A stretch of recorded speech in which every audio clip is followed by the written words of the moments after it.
Here I have ZTE Blade A7 2019, and today I'm going to show you how to insert SIM card and SD card into this device. So for this operation you will need this kind of tool to eject the SIM card and SD card slot, which is located here on this edge of your device.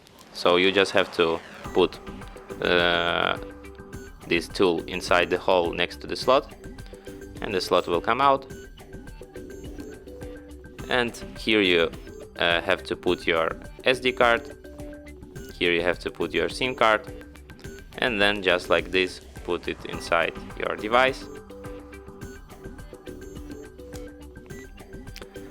And as you can see, now I can't unlock my device without entering PIN code to my SIM card, which is the proof that SIM card is read.